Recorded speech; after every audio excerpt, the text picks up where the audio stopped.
নমস্কার, আজ থেকে শুরু হচ্ছে অল্প কথায় গল্পর বিশেষ সিরিজ টিউসডে টুইস্টার। আজকের গল্প বাঙালির রত্ন সত্যজিৎ রায়ের লেখা সহদেব বাবুর পোর্ট্রেট। প্রতি মঙ্গলবার থাকছে একটি করে চমক আপনাদের জন্যে। আমাদের চ্যানেলটি সাবস্ক্রাইব করুন সমস্ত গল্প এবং অন্যান্য আপডেট সবার আগে পাওয়ার জন্যে। যেটার আগে নাম ছিল ফ্রি স্কুল স্ট্রিট, সেই মির্জা গালিব স্ট্রিটের ল্যাজারাসের নিলামের দোকানে প্রতি রবিবার সকালে সহদেব বাবুকে দেখা যেতে শুরু করেছে। মাস তিনেক হলো। প্রথম অবস্থায় লোকাল ট্রেনে হেঁয়ালির বই, গোপাল ভাঁড়ের বই, খনার বচনের বই, পাঁচালির বই এইসব বিক্রি করে তারপর 7 বছর ধরে নানা রকম দালালির কাজ করে কমিশনের টাকা জমিয়ে সেই টাকায় ছোটখাটো ব্যবসা শুরু করে আজ বছর 5 হলো ইলেকট্রিক কেবলের ব্যবসা করে সহদেব ঘোষ আজ যেখানে এসে দাঁড়িয়েছেন সেখানে সদানন্দ রোডে তার একটি ছিমছাম ফ্ল্যাট, একটা ফিয়াট গাড়ি, টেলিফোন, টেলিভিশন, 2টো চাকর, একটা ঠাকুর আর একটা অ্যালসেশিয়ান কুকুর। আগে যারা তার খুব কাছের লোক ছিল তারা এখন তাকে দেখলে চট করে চিনতে পারে না, বা চিনলেও সাহস করে এগিয়ে এসে কথা বলে না। সহদেব বাবুরও খুব ইচ্ছে নেই যে তারা তাকে চেনে, তাই তিনি গোঁফ রেখেছেন, ঝুলপিটা 1 ইঞ্চি বাড়িয়েছেন, আর চোখ খারাপ না হওয়া সত্ত্বেও একটা পাওয়ারবিহীন সোনার চশমা নিয়েছেন। অবস্থার উন্নতির সঙ্গে সঙ্গে তার নতুন বন্ধু জুটেছে, যারা তার বাড়িতে রোজ সন্ধ্যায় এসে ভালো চা, ভালো সিগারেট খান, প্লাস্টিকের তাসে 3 তাস খেলেন আর শনি রবিবার টেলিভিশনে হিন্দি বাংলা ছবি দেখেন। ল্যাজারাসের দোকানে যাওয়ার কারণটা সহদেববাবুর বৈঠকখানায় গেলেই বোঝা যায়।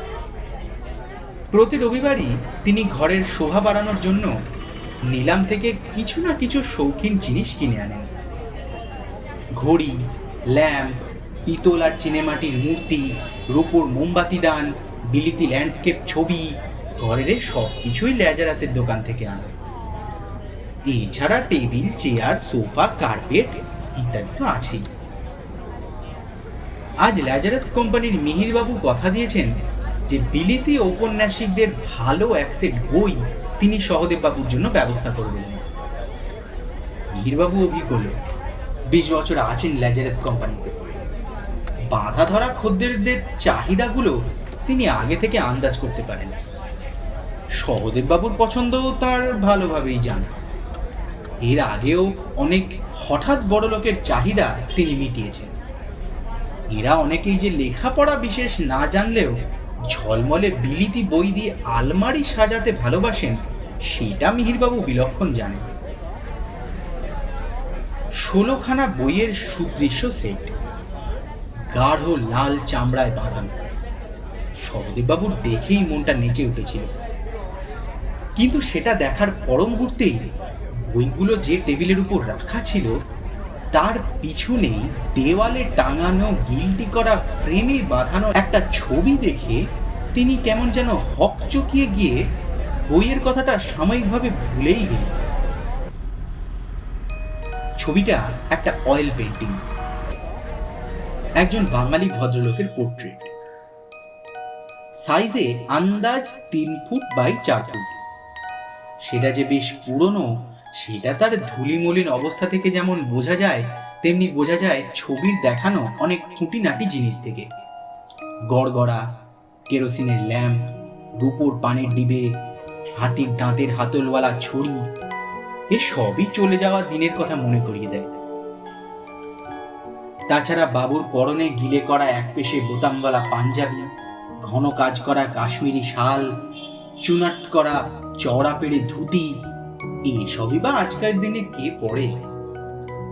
যে কালের ছবি সে কালে অনেক সম্ভ্রান্ত বাঙালি আর্টিস্টদের দিয়ে নিজেদের ছবি আঁকিয়ে বাড়িতে টাঙিয়ে রাখতেন। কাজেই তাতে আশ্চর্য হবার কিছু নেই। যেটা সহদেববাবুকে অবাক করল সেটা হলো ভদ্রলোকের মুখ। কেমন দেখছেন? সহদেব বাবুর দিকে এগিয়ে এসে প্রশ্ন করলেন মিহির বাবু। একেবারে আপনার মুখ বসানো, তাই নয় কি? সেটা সহদেব বাবুরও মনে হয়েছিল, কিন্তু বিশ্বাসটাকে পাকা করার জন্য হাতের কাছে বিক্রির জন্য রাখা একটা বাহারের আয়নায় নিজের মুখটা একবার দেখে নিয়ে বললেন, সত্যি তো? এ কার ছবি মশাই? মিহির বাবু জানেন না, বললেন, একটা লট এসেছে জিতপুরের এক পুরনো বাড়ির গুদাম থেকে। এখন সে বাড়িতে গেঞ্জির কারখানা বসেছে। অনেক জিনিসের মধ্যে এটাও ছিল। কার ছবি জানেন না? আবার জিজ্ঞেস করলেন সহদেব বাবু। দেখা মাত্র আপনার কথা মনে হয়েছে কোন জমিদার টমিদার হবে, তবে আর্টিস্ট নাকি নাম করা। শৈলেন চাটুর্যে এলগিন রোডে থাকেন, আর্ট নিয়ে লেখেন টেখেন। তিনি এই কিছুক্ষণ আগে এসে দেখে বললেন পরেশ গুঁইয়ের নাকি এককালে সুনাম ছিল। ছবির ডান দিকের কোণে লাল রঙে লেখা শিল্পীর নামটা সহদেব বাবুর দৃষ্টি এড়ায়নি। এটা অকশন হবে নাকি? জিজ্ঞেস করলেন তিনি। কেন চাই আপনার? আশ্চর্য, সহদেব ঘোষের অনেক শখের মধ্যে একটা বড় শখ ছিল নিজের একটা পোর্ট্রেট আঁকানো। লেজারেসেই একদিন একটা তেল রঙে আঁকা পুরনো পোর্ট্রেট দেখে শখটা মাথায় যাবে। কথাটা মিহির বাবুকে বলাতে তিনিও উৎসাহ দিয়েছিলেন। এ একটা নতুন জিনিস হবে মশাই, আজকাল আর এটার রেওয়াজই নেই। অথচ অথচ পাকা হাতে একখানা বড় সাইজের পোর্ট্রেট আঁকিয়ে ঘরে টাঙিয়ে রাখলে সে ঘরের চেহারাই পাল্টে যায়। আর এইসব ছবির আয়ু কতদিন ভাবতে পারেন? আর্ট গ্যালারিতে এখনো 400-500 বছরের পুরনো অয়েল পেন্টিং এর জেল্লা দেখলে মনে হবে কালকের আঁকা। কোনো আর্টিস্টের সঙ্গে পরিচয় নেই, এমনকি শিল্প জগতের সঙ্গে কোনো সম্পর্ক নেই বলে সহদেব বাবু শেষটায় আনন্দবাজার আর যুগান্তরে বিজ্ঞাপন দিয়েছিলেন। প্রতিবেশী সাংবাদিক সুজয় বোস বাতলে দিয়েছিলেন বিজ্ঞাপনের ভাষা। তৈলচিত্রে প্রতিকৃতি অঙ্কনে পারদর্শী শিল্পীর প্রয়োজন, প্রশংসাপত্র সহ নিম্নলিখিত ঠিকানায় ইত্যাদি। একজন শিল্পীর দরখাস্ত দেখে তাকে বাড়িতে ডেকে পাঠান সহদেব বাবু। বছর 25 বয়স, নাম Kallol Dasgupta. Government college of arts থেকে পাশ করে রোজগারের চেষ্টা করছে। ছাত্র ভালো ছিল তার প্রমাণ রয়েছে সার্টিফিকেটে, কিন্তু ছেলেটির চুল দাড়ি গোঁফের বহর, ঢলঢলে প্যান্ট আর উগ্র বেগুনি রঙের শার্ট দেখে সহদেব বাবু ভরসা পাননি। অতিরিক্ত অভাবী বলেই বোধহয় বারণ করা সত্ত্বেও ছেলেটি আরো দুবার এসেছিল, কিন্তু সহদেব বাবুর মন ভেজেনি। যার চেহারা এত অপরিষ্কার তার ছবির হাত পরিষ্কার হবে কি করে? শেষ পর্যন্ত এক ব্যবসায়ী বন্ধুর কথায় বিশ্বাস করে এক ভদ্র চেহারা সম্পন্ন আর্টিস্টকে ডেকে দুদিন সিটিংও দিয়েছিলেন সহদেব বাবু। কিন্তু দ্বিতীয় দিনে যখন দেখলেন যে তার চেহারাটা ছবিতে তার নিজের মতো না হয়ে নিউ মার্কেটের প্যারাডাইজ স্টোরসের ব্রজেন দত্তর মতো হয়ে যাচ্ছে, তখন বাধ্য হয়ে আর্টিস্টের হাতে 5টা 10 টাকার নোট গুঁজে দিয়ে তাকে বিদায় দিয়েছিলেন। মিহিরবাবুর প্রশ্নের উত্তরে সহদেব বাবু বললেন, কাগজে বিজ্ঞাপন দিয়েও তো ভালো আর্টিস্ট পেলাম না, অথচ এই যেন আমারই জন্য তৈরি। তাই ভাবছিলাম, মানে তাহলে আপনার জন্য রেখে দিই ছবিটা। ইয়ে কিরকম ইয়ে হবে? দাম দেখি কত কমে পারি। তবে ওই যে বলছিলাম, আর্টিস্টের নাম ছিল এককালে। শেষ পর্যন্ত 750 টাকায় এই অজ্ঞাত পরিচয় বাঙালি বাবুর ছবিটি কিনে এনে সহদেব ঘোষ তার বৈঠকখানায় সবচেয়ে বেশি চোখে পড়ে এমন একটা জায়গায় দেওয়ালে স্থান দিলেন। ঘরের চেহারা সত্যিই ফিরে গেল। জবরদস্ত শিল্পী, তাতে কোনো সন্দেহ নেই। কাশ্মীরি শালের প্রত্যেকটি কলকা কত ধৈর্য ও যত্নের সঙ্গে আঁকা। ডান হাতের অনামিকায় আংটির হিরেটি যেন জলজল করছে। গড়গড়ার রূপোর কুলকেটি যেন এই মাত্র পালিশ করা। বলা বাহুল্য, সহদেব বাবুর বন্ধুরাও ছবিটা দেখে থ মেরে গেল। প্রথমে সবাই ভেবেছিলেন যে সহদেব বুঝি কোনো ফাঁকে কোনো শিল্পীর স্টুডিওতে গিয়ে ছবিটা আঁকিয়ে এনেছেন। তারপর আসল ঘটনাটা শুনে তাদের সকলের চোখ ছানা পড়া। পৃথিবীতে কোটি কোটি মানুষের প্রত্যেকেই নাক, চোখ, কান, ঠোঁট, মুখের মোটামুটি একই জায়গায় থাকা সত্ত্বেও এক যমজ ভাই বোন ছাড়া দুজনের চেহারায় এতটা সাদৃশ্য কোথায় চোখে পড়ে? সত্যনাথ বক্সী তো সরাসরি জিজ্ঞেস করে বসল, ইনি তোমার কোনো পূর্বপুরুষ নন তো? সেটা অবশ্যই সম্ভব না, কারণ সহদেবের পূর্বপুরুষদের মধ্যে গত 100 বছরে কেউই পয়সা করেনি। ঠাকুরদাদা ছিলেন রেল স্টেশনের টিকিট বাবু, আর প্রপিতামহ ছিলেন জমিদারি সেরেস্তায় সামান্য কেরানি। নন্দবাড়ুজ্যের রহস্য উপন্যাস পড়ার বাতি। সে নিজেকে একটি ছোটখাটো গোয়েন্দা হিসেবে কল্পনা করতে ভালোবাসে। সে বলল, এই বাবুটির পরিচয় খুঁজে না বার করা পর্যন্ত স্বস্তি নেই। ওই হীরের আংটির মধ্যে আমি একটা রহস্যের গন্ধ পাচ্ছি। নিতাইদার কাছে 4 ভলিউম বংশ পরিচয় আছে। বাংলার জমিদারদের নারী নক্ষত্র তাদের জানা যায়। ছবিও আছে অনেকগুলো। সেদিন আর তাসের আড্ডা জমল না। এই ধরনের কাকতালীয় ঘটনা আর কার কি জানা আছে সেই সব গল্প করে সন্ধেটা কেটে গেল। রাত্রিরে বিছানায় শুয়ে সহদেব অনুভব করলেন যে ছবিটা দিনের বেলায় বৈঠকখানায় থাকলেও রাত্রে শোভার ঘরে রাখলে ভালো হয়। আর সেই সঙ্গে যদি ছবিটির মাথার উপর একটা ব্লু লাইটের ব্যবস্থা করা যায়, যেমন ট্রেনের কামরায় থাকে, আর সেটা যদি সারা রাত জ্বালিয়ে রাখা যায়, তাহলে ঘুমেরও ব্যাঘাত হবে না, অথচ মাঝরাত্রে ঘুম ভাঙলেই ছবিটা চোখে পড়বে। এই কাজটা ইলেকট্রিক মিস্ত্রি ডাকিয়ে পরের দিনই করিয়ে ফেললেন সহদেববাবু। ছবিটা পাওয়ার 3 দিনের মধ্যেই সহদেববাবু তার ঝুলপিটা ইঞ্চি খানেক কমিয়ে নিলেন, কারণ ঝুলপিতেই ছবির চেহারার সঙ্গে বেমিল ছিল। হাতের নখ নিয়মিত না কাটার ফলে বেয়ারা রকম বেড়ে যেত সহদেববাবু। ছবির বাবুর হাতের নখ গোড়া অবধি পরিষ্কার করে কাটা, তাই সহদেববাবু নিজের নখের যত্ন নিতে আরম্ভ করলেন। পানের অভ্যাস ছিল না। ছবির মতো পানের ডিবে কিনে চাকরকে দিয়ে খিলি পান সাজিয়ে ডিবে পুড়ে পকেটে নিয়ে কাজে বেরোতে শুরু করলেন। গেঁয়ো মানুষ ছোট অবস্থা থেকে বড় হয়েছেন বলেই আদব কায়দার দিকটা সহদেববাবুর একেবারেই জানা ছিল না। এক সম্ভ্রান্ত ঘরের বাবুর ছবির প্রভাব ক্রমে তাঁর হাবে ভাবে একটা পালিশ এনে দিতে শুরু করলো। লালবাজারের আপিসে বসে যতক্ষণ কাজ করেন ততক্ষণ কোনো পরিবর্তন লক্ষ্য করা যায় না।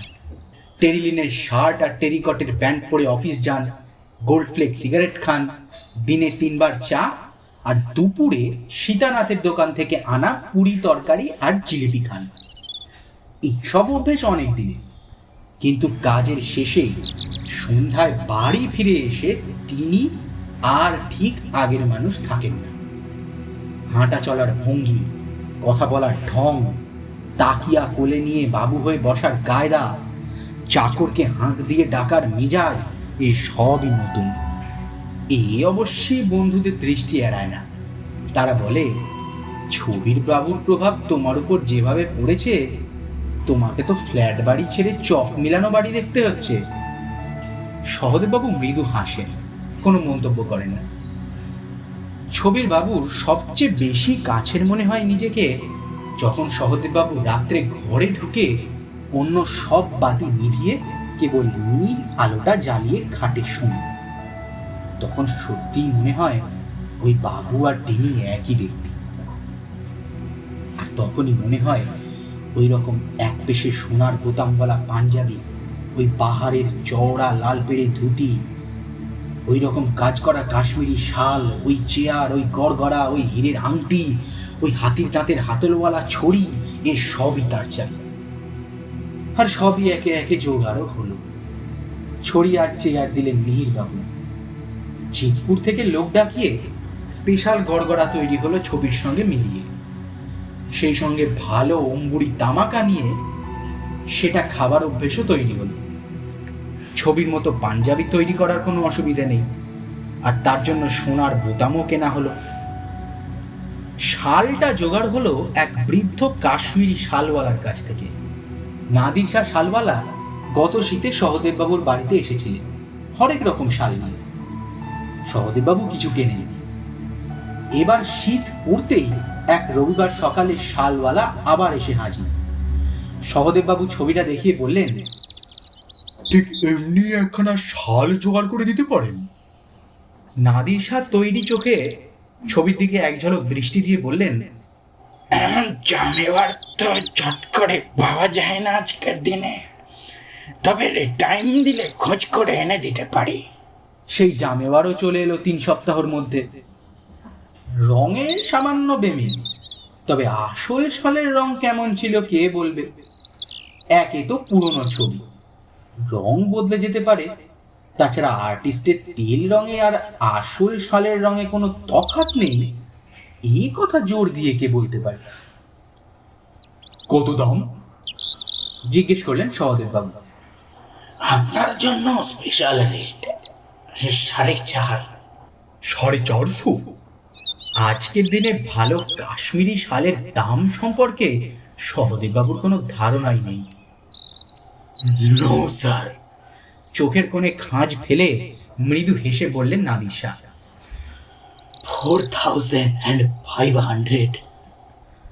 স্পেশাল রেট আর কমলো না। নাদির শাহকে 4,500 টাকার একটা চেক লিখে দিলেন সহদেব ঘোষ। ছবির সঙ্গে মেলানো চেয়ার, শ্বেত পাথরের তেপায়া টেবিল, খসা কাঁচের ডোমওয়ালা কেরোসিন ল্যাম্প আর শেক্সপিয়ারের বই কেনার পরেও একটা জিনিস বাকি রইল। সেটা হলো বাবুর ডান হাতের অনামিকার হীরের আংটি। সহদেব ঘোষ একবার নৈহাটিতে গিয়ে বিখ্যাত জ্যোতিষী দুর্গাচরণ ভট্টাচার্যকে দিয়ে তার ভাগ্য গণনা করিয়ে এনেছিলেন। তখন তিনি সবে ব্যবসায় নেমেছেন, কপালে কি আছে জানা নেই। জ্যোতিষী সহদেবের অভাবনীয় আর্থিক সাফল্যের কথা গণনা করে একটা কাগজ লিখে দিয়েছিলেন, কিন্তু 8 বছরের মধ্যেই যে ব্যবসায় এমন দুর্যোগ দেখা দেবে তার কোনো উল্লেখ সে কাগজে ছিল না। আজ সেই কাগজটিকে ছিঁড়ে দলা পাকিয়ে জানলার বাইরে ছুঁড়ে ফেলে দিলেন সহদেববাবু। কারণ আর কিছুই নয়, গত 1 মাসের মধ্যে 2টো বড় অর্ডার বাতিল হয়ে যাওয়ায় সহদেবের বেশ কয়েক লাখ টাকা লোকসান করিয়ে দিয়েছে। অত্যন্ত সাধারণ অবস্থা থেকে শুরু করলেও সহদেবকে কোনোদিন পড়তির গ্লানি ভোগ করতে হয়নি। নিচ থেকে ধীরে ধীরে সমানে তিনি উপরের দিকে উঠেছেন, অর্থাৎ সবটাই চড়াই, উতরাই নেই। কিন্তু আজ হঠাৎ উতরাইয়ের বিভীষিকাময় অভিজ্ঞতা তাকে দিশেহারা করে দিল। আর এই অবস্থাটা যে সাময়িক তেমন কোনো ভরসাও তিনি পেলেন না। এই অবস্থায় একজন জ্যোতিষীর উপর আস্থা হারালেও অন্য আর একজনের কাছে যাবার লোভ সামলাতে পারলেন না সহদেব ঘোষ। ভবানীপুরে গিরিশ মুখার্জি রোডের নারায়ণ জ্যোতিষীকে গিয়ে ধরে পড়লেন তিনি। নারায়ণ জ্যোতিষীর গণনা করতে লাগলো 4.5 মিনিট। সহদেবের চরম দুর্দিন দেখা দিয়েছে। অপগ্রহের প্রভাব চলবে গোটা বছরই, এবং কোনো এক ব্যক্তি যার উপর সহদেব বিশ্বাস রেখেছিলেন তিনি প্রতারকের কাজ করেছেন।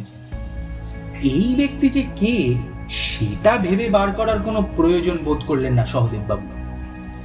এমন কেউ করতে পারে সেটা আগে জানলে বরং সাবধান হতে পারতেন। ব্যবসায় নেমে অনেকের উপরেই বিশ্বাস রাখতে হয়েছে তাকে। তাদের মধ্যে যে কে ল্যাং মেরেছে সেটা এখন জেনে কি লাভ। আসল কথা তার সর্বনাশ হয়েছে, পায়ের তলা থেকে মাটি সরে গিয়েছে। প্রথমে গেল ফিয়াট গাড়িটা।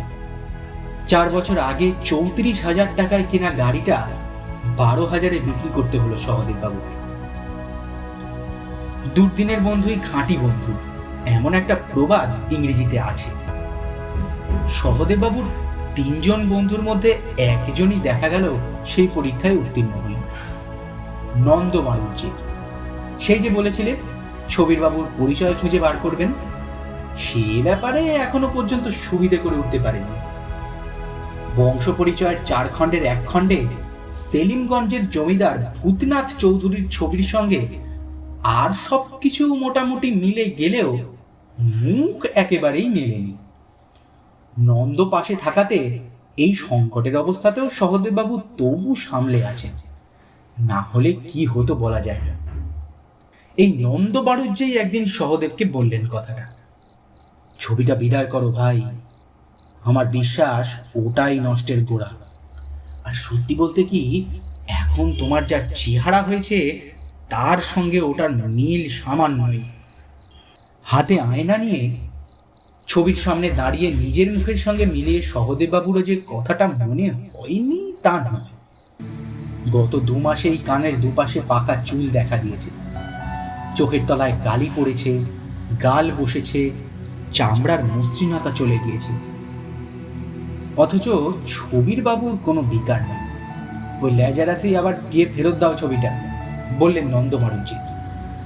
তোমাকে তো বলেছিল আর্টিস্টের বেশ নাম দেখাচ্ছে, খদ্দের মিলে যাবে, আপদ বিদেয় হবে, পয়সাও কিছু আসবে ঘরে। সেই রাত্রে ঘরের বাতি নিভিয়ে নীল বাতি জেলে ছবিটার দিকে কিছুক্ষণ চেয়ে থেকে সহদেববাবুর মনে যে ভাবটা এলো সেটা আগে কখনো আসেনি। সেটা আতঙ্কের ভাব। বাবুর ঠোঁটের কোণের হাসিটাকে এতদিন প্রসন্ন বলে মনে হয়েছে, এখন মনে হচ্ছে বৈশাচিক। দৃষ্টিটাও সোজা তাঁরই দিকে হওয়াতে মনে হয় হাসিটা বুঝি তাকেই উদ্দেশ্য করে হাসা। কি আশ্চর্য! কবেকার কোথাকারের বাবু, সেই বাবুর ছবি আঁকলেন আদ্যিকালের শিল্পী পরেশ গুণী, আর সেই ছবি কিনা তার বাড়িতে এসে তার জীবনটাকে এমনভাবে তছনছ করে দিল। ছবির দামের বাইরে কত টাকা তার খরচা হয়েছে এটা কেনার দরুন সেটা ভাবতে সহদেববাবু শিউরে উঠলেন। তাও তো সামর্থ্য ছিল না বলে হীরের আংটিটা কেনা হয়নি। সেটার পেছনে আবার আর ভাবতে পারলেন না সহদেববাবু। নীল বাতি নিভিয়ে খাটে শুয়ে স্থির করে ফেললেন কালই সকালে ট্যাক্সি করে লেজারাসে গিয়ে ছবিটা ফেরত দিয়ে আসবেন। গুড মর্নিং স্যার, ওটা কি বই আনলেন? প্রায় 1 বছর পরে মিহিরবাবুর সঙ্গে দেখা হল। আজ অবশ্যই রবিবার না, তাই নিলামের কোনো তোড়জোড় নেই। সহদেববাবু 3টে বাংলা খবরের কাগজ দিয়ে আষ্টে পৃষ্ঠে মোড়া ছবিটাকে মেঝেতে নামিয়ে রেখে কপালের ঘাম মুছে মিহিরবাবুকে বললেন ব্যাপারটা। অবশ্যই আসল কারণটা তো আর বলা যায় না। তিনি বললেন, ছবিটা দেখে সবাই ঠাট্টা করে মশাই, বলে জমিদারি প্রথা কোন কালে উঠে গেল, আর তোমার কিনা হঠাৎ জমিদার সোজে ছবি আঁকার শখ হলো। শুনে শুনে কান ঝাড়াপালা হয়ে গেল, তাই ফেরত দেওয়া স্থির করলাম। দেখবে যদি কেউ টেনে টেনে, অবশ্য পড়ে থাকলেও ক্ষতি নেই। ট্যাক্সি থেকে নামতে দেখলুম, গাড়ি কি হলো? কখন হয় আসি। সহদেববাবু চলে যাবার পর টেলিফোনের বই দেখে একাডেমি অফ ফাইন আর্টসের নম্বর বার করে ভাইপোকে একটা ফোন করলেন মিহিরবাবু। ভাইপোর ছবির এক্সিবিশন হচ্ছে সেখানে। বড় পেয়ারের ভাইপো এটি। কে কল্লোল? আমি মিহির কাকা। শোন, তোর প্রথম রোজগার করিয়ে দিয়েছিলুম কিভাবে মনে আছে? মনে নেই? সেই যে সদানন্দ রোডের ভদ্রলোক পোর্ট্রেট আর্টিস্টের জন্য বিজ্ঞাপন দিলেন, তুই গেলি, তোকে খেদিয়ে দিলেন, আর তুই মন থেকে পোর্ট্রেট করলি জমিদারের পোশাক পরিয়ে। হ্যাঁ হ্যাঁ হ্যাঁ হ্যাঁ, সেই ছবি আবার ফেরত দিয়েছে, বুঝেছিস? তুই এক সময় এসে নিয়ে যাস, দোকানে অনেক মাল, রাখার জায়গা নেই। টেলিফোনটা রেখে মিহিরবাবু খদ্দেরের দিকে মন দিলেন। অ্যারন সাহেব এসেছেন সেই দাবার সেটটার খোঁজে। সেটাকে আবার 150 বছর আগে বর্মায় তৈরি বলে চালাতে হবে। শেষ হলো আজকের গল্প সহদেব বাবুর পোর্ট্রেট। পরের মঙ্গলবার নিয়ে আসছি আবার নতুন একটি চমক। এই গল্পটি কেমন লাগলো আমাদের জানাতে ভুলবেন না কিন্তু।